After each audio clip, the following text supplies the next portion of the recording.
ఆదిశక్తి అమ్మవారి నుండి 7 శక్తులు ఉద్భవించాయి. వీళ్ళే సప్తమాత్రికలు. ఈ సప్తమాత్రికలలో ఒకరే వారాహిదేవి.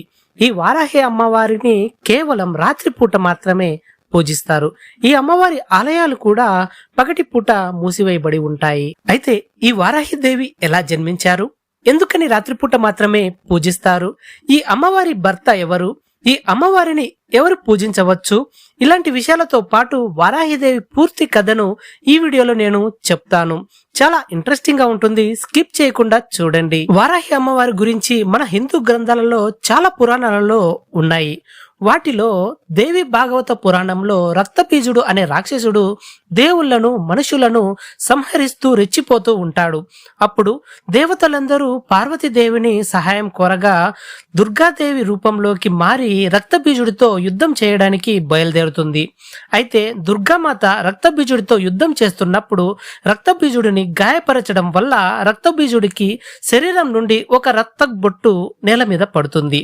కానీ రక్తబీజుడికి ఒక వరం ఉంది. అదేంటంటే తన శరీరం నుండి రక్తపు బొట్టు కింద పడిన ప్రతిసారి రక్తబీజుడు పుట్టుకు వస్తాడు. దానివల్ల రక్తబీజుడిని ఎన్నిసార్లు చంపాలని చూసినా రక్తబీజుడి రక్తం నుండి వేల మంది రాక్షసులు పుట్టుకు వచ్చేవారు.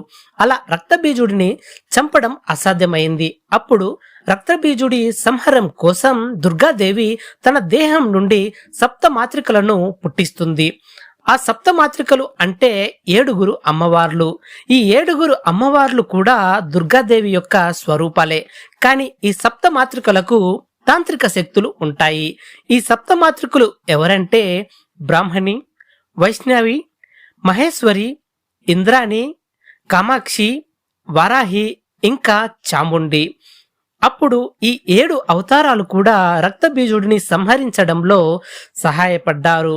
అయితే ఈ వారాహిదేవి రక్తబీజుడిని సంహరించేందుకు చాలా ఉగ్రమైన రూపం ధరించి శత్రువుల శవాల మీద కూర్చుని తన పదునైన దంతాలతో అన్ని రాక్షసులను సంహరిస్తూ ఉన్నది.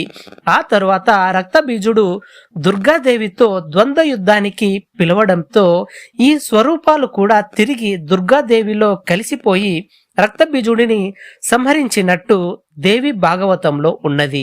ఇది జరిగిన తరువాత భాగవత పురాణంలో హిరణ్యాక్షుడు అనే రాక్షసుడు భూదేవిని చాలా చిత్రహింసలు పెడతాడు. కానీ భూదేవిని చిత్రహింసలు పెట్టడానికి ముందే హిరణ్యాక్షుడు వారాహిదేవి కోసం కఠోర దీక్ష చేసి వారాహిదేవిని ప్రసన్నం చేసుకున్నాడు. అప్పుడు వారాహి అమ్మవారు హిరణ్యాక్షుడికి ఏం వరం కావాలని అడిగితే హిరణ్యాక్షుడు అమరత్వాన్ని వరంగా కోరుకుంటాడు.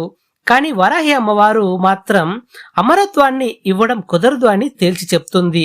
దాంతో హిరణ్యాక్షుడు తెలివిగా ఆలోచించి ఏం చెప్తాడంటే, అమ్మా నువ్వు తప్ప నన్ను ఎవరూ చంపడానికి వీల్లేదు అని వరం కోరుకుంటాడు. దానికి వారాహి అమ్మవారు సరే అని ఒప్పుకుంటుంది. కానీ వెంటనే నేను నీ భక్తుడు కాబట్టి నువ్వు కూడా నన్ను చంపకూడదు అని చెప్తాడు. దానికి కూడా వారాహి అమ్మవారు సరే అని వెళ్ళిపోతుంది. ఈ వరాన్ని అండగా చూసుకుని హిరణ్యాక్షుడు విచ్చలవిడిగా రెచ్చిపోయి భూదేవిని చిత్రహింసలు పెడుతుంటాడు. అప్పుడు హిరణ్యాక్షుడిని చంపడం కోసం వారాహి అమ్మవారి నుండి వరాహస్వామి ఉద్భవిస్తాడు. అలా వారాహి అమ్మవారిలో నుంచి వచ్చిన విష్ణువుని అవతారమే వరాహస్వామి. ఇంకా మత్స్య పురాణంలో శివుని చెమట బొట్టుతో అంధకాసురుడు అనే రాక్షసుడు పుడతాడు.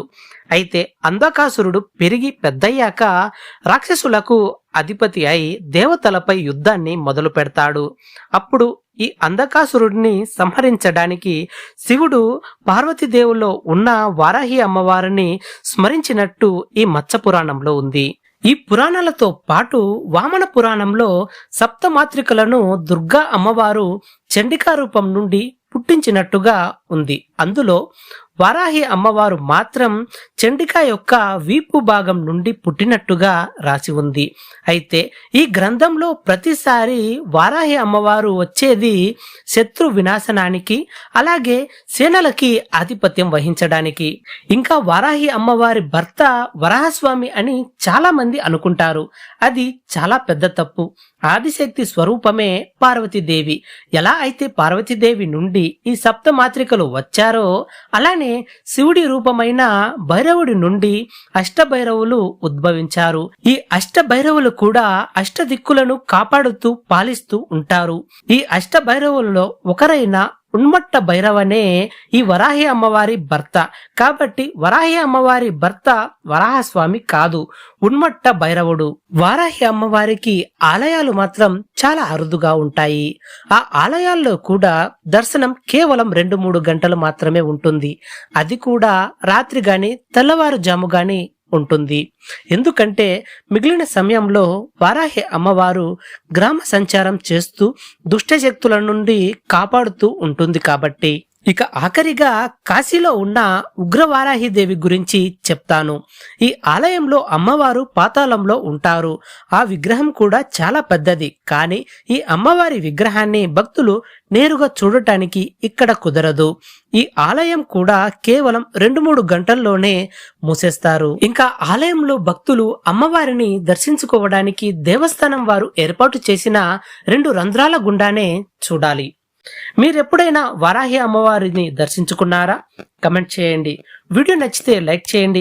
ఇంకా నా ఛానల్ ని సబ్స్క్రైబ్ చేసుకోకుండా చూస్తున్నట్లయితే వెంటనే సబ్స్క్రైబ్ చేసుకోండి. మీ ఫ్రెండ్స్ అండ్ ఫ్యామిలీ మెంబర్స్ కి షేర్ చేయండి.